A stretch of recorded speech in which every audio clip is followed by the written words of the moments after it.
ఇల్లు మీది రిజిస్ట్రేషన్ ఖర్చు మాది. క్రెడాయ్ ప్రివిలేజ్ కూపన్ తగ్గించుకోండి. ఈ మెగా ధమాకా ఆఫర్ పొందండి. CREDAI Vijayawada property show. కేంద్ర కేబినెట్ ఒక కీలక నిర్ణయం తీసుకుంది. నాసిక్ సోలాపూర్ హైవేకి 6 lane green field access controlled హైవేగా మలచడానికి కావాల్సిన ప్రాజెక్టుకి గ్రీన్ సిగ్నల్ ఇచ్చింది. 19,142 కోట్ల రూపాయలు దీనికోసం వెచ్చించబోతుంది. దీనివల్ల ఆంధ్రప్రదేశ్ కూడా మేలు జరగబోతుంది. అక్కడెక్కడో మహారాష్ట్రలో నాసిక్లో నిర్మాణం జరిగితే ఆంధ్రప్రదేశ్కి ఎలా జరుగుతుంది అంటారా? ఆంధ్రప్రదేశ్ నుంచి వెళుతున్నటువంటి హైవేని ఈ నాసిక్ సోలాపూర్ హైవేకి అనుసంధానించే అంశం కూడా ఇందులో ముడిపడి ఉంది. అసలు దీనికి అదేంటో ఒకసారి మనం చూద్దాం. కేంద్ర ప్రభుత్వం జరిపినటువంటి కీలకమైనటువంటి మీటింగ్ లో ఒక డెసిషన్ తీసుకున్నారు. క్యాబినెట్ మీటింగ్ లో ఒక డెసిషన్ తీసుకున్నారు. అది cabinet approves construction of 6 lane green field access controlled Nashik Solapur Akkalkot corridor in Maharashtra. ఇది BOT built operate transfer system లో టోల్ సిస్టమ్ లో ఈ రోడ్ కన్స్ట్రక్షన్ జరుగుతుంది. Mode with project length of 374 kilometres, 374 కిలోమీటర్ల యాక్సెస్ కంట్రోల్డ్ హైవే అనమాట. సో ఇది నిర్మాణం జరుగుతుంది. నిర్మాణం అయ్యేటువంటి స్ట్రెచ్ ఇది మ్యాప్ కూడా వచ్చింది. ఇది నాసిక్ మహారాష్ట్రలో ఉంది. సోలాపూర్ ఇది కూడా మహారాష్ట్రలోనే ఉంది. ఇక్కడ మనం తెలుసుకోవాల్సినటువంటి విషయం ఏంటంటే దీన్ని ఒక complete integrated south west corridor కింద కేంద్ర ప్రభుత్వం దీన్ని పరిగణిస్తుంది. అందుకనే ఇది ఒక కీలకమైన ప్రాజెక్ట్ అవుతుందని చెప్పి దీనికి గ్రీన్ సిగ్నల్, ఇప్పుడు రెడ్ మార్క్ ఉన్నటువంటి ఏరియా మొత్తానికి కూడా గ్రీన్ సిగ్నల్ ఇచ్చింది నిర్మాణ ప్రణాళికకి సంబంధించి. సో ఇందులో ఆంధ్రప్రదేశ్తో ముడిపడి ఉన్నటువంటి బంధం ఏంటో మనం చూద్దాం. ఈ అకాల్కోట్, నాసిక్ సోలాపూర్ దగ్గర ఉన్నటువంటి అకాల్కోట్ వరకు ఈ నిర్మాణం జరుగుతుంది. ఇది రెడ్ మార్క్ ఉన్నది. ఇప్పుడు క్యాబినెట్ అప్రూవ్ చేసినటువంటి ప్రాజెక్ట్. ఆల్రెడీ అండర్ ప్రాసెస్ లో ఉన్నటువంటి నిర్మాణం ఇది. అకాల్కోట్ నుంచి కర్నూలు నుంచి కడప నుంచి నగరి మీద నుంచి చెన్నై ఔటర్ రింగ్ రోడ్ కి అటాచ్ అయ్యేటువంటి పనులు జరుగుతూ ఉన్నాయి. సో ఇక్కడ ఈ ప్రాజెక్ట్ ని క్లియర్ చేయడం వలన కేంద్ర ప్రభుత్వం ఒక ప్రణాళికను సిద్ధం చేసుకుంది.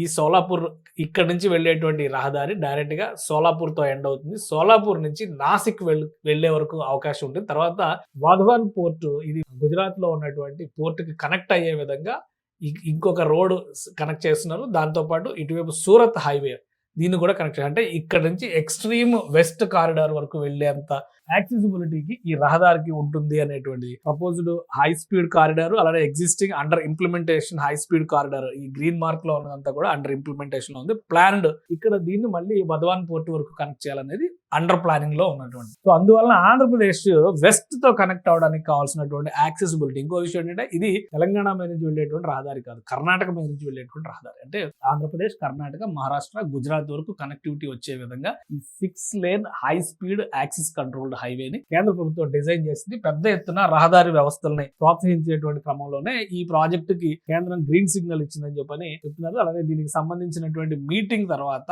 మొత్తం ఈ 6 లేన్ రోడ్డు కి సంబంధించినటువంటి నిర్మాణం జరిగితే కనుక అశ్విని వైష్ణవ్ గారు వివరించారు. కేంద్ర మంత్రి, సమాచార శాఖ మంత్రి కూడా ఆయనే కాబట్టి ఆయన వివరించారు. మొత్తంగా చూస్తే దీని వలన 3 లక్షల పని గంటలకు సంబంధించి ఎంప్లాయ్మెంట్ దొరుకుతుంది.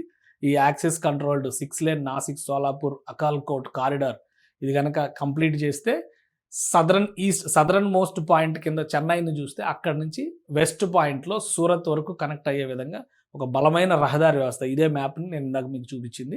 సో దాన్ని ఇంప్లిమెంట్ చేయడానికి అవకాశం ఉంటుంది కాబట్టి ఇది ఒక ప్రతిష్టాత్మకమైన ప్రాజెక్టు కింద కేంద్ర ప్రభుత్వం పరిగణిస్తోంది. ఆ క్రమంలోనే ఇటు సౌత్ వెస్ట్, అటు సౌత్ ఈస్ట్, అలానే నార్త్ ఈస్ట్ ఈ మూడింటిని ఈ భాగాలన్నింటినీ కలిపే విధంగా ఒక ప్రణాళికాబద్ధమైనటువంటి integrated high speed access controlled రహదారి వ్యవస్థని కేంద్ర ప్రభుత్వం ప్రధానమైనటువంటి ఎజెండాగా తీసుకుంది. అందులో భాగంగానే ఈ రహదారి వ్యవస్థని ఈ మార్గానికి గ్రీన్ సిగ్నల్ ఇచ్చింది. సో త్వరలో దీనికి పనులు మొదలవుతాయి. ప్యారలల్గా ఇప్పుడు కడప, కర్నూలు మీదుగా జరుగుతున్నటువంటి పనులు ఇవన్నీ కూడా దానికి అటాచ్ అవుతాయి. ఒక భారీ కారిడార్ సౌత్ నుంచి వెస్ట్ పార్ట్కి డెవలప్ చేస్తున్నట్టుగా దీంతో మనం భావించవచ్చు. ప్రాజెక్ట్ స్పెసిఫికేషన్స్ ఒకసారి మనం చూస్తే కనుక సూరత్ చెన్నై, పార్ట్ ఆఫ్ సూరత్ చెన్నై ఇక్కడ క్లియర్గా ఎక్స్ప్లెయిన్ చేశారు. Surat Chennai high speed corridor which links west to south. So ఇదే ఎజెండా మనం చెప్పినప్పుడు cabinet approved construction of 6 lane access controlled green field Nashik Solapur Akkalkot road. ఇది దీనిలో వచ్చే డిస్ట్రిక్ట్స్ నాసిక్, అహల్యానగర్, అలానే ధారాషివ్ తర్వాత సోలాపూర్ డిస్ట్రిక్ట్స్ వస్తాయి అనమాట. 2 ఏళ్లలో ఈ ప్రాజెక్ట్ కంప్లీట్ చేయాలని టార్గెట్ పెట్టుకున్నారు. మొత్తం 374 కిలోమీటర్లు, 19,142 కోట్ల రూపాయలు PPP మోడల్లో చేస్తారు. BOT అంటే బిల్డ్ ఆపరేట్, ఇది ప్రైవేట్ భాగస్వామికి ఇచ్చేస్తారు. వాళ్ళు కన్స్ట్రక్ట్ చేస్తారు, ఆపరేట్ చేస్తారు, టోల్ వసూలు చేసుకుని తర్వాత ప్రభుత్వానికి అప్పగించేస్తారు అనమాట. సో ఆ దిశగా ఇది చేసే దానిలో లార్జెస్ట్ ప్రాజెక్టులో ఒకటి కింద మనం చూడాల్సి ఉంటుంది. 19,142 కోట్ల రూపాయలని దీనికోసం ఇన్వెస్ట్ చేయబోతున్నారు. రాబోయేటువంటి రోజుల్లో ఇలాంటి రహదారి వ్యవస్థలే పెద్ద ఎత్తున దేశవ్యాప్తంగా 4 వైపులా, దేశాన్ని 4 వైపులా కనెక్ట్ చేసేటువంటి రహదారి వ్యవస్థలను డెవలప్ చేసే దిశగా కేంద్ర ప్రభుత్వం అడుగులు వేస్తుంది. గతంలో గోల్డెన్ క్వాడ్రిలేటరల్ అని చెప్పని హైవే వ్యవస్థను పటిష్టం చేసేది. ఇప్పుడు యాక్సిస్ కంట్రోల్డ్ హైవేలను తీసుకొచ్చేటువంటి బాధ్యత, గ్రీన్ ఫీల్డ్ హైవేలు తీసుకొచ్చేటువంటి బాధ్యత కేంద్ర ప్రభుత్వం తీసుకుంది. అందులో భాగంగానే ఈ సౌత్ వెస్ట్ కనెక్టివిటీ కారిడార్ అనేది ప్రధాన ఎజెండాగా తీసుకుంది.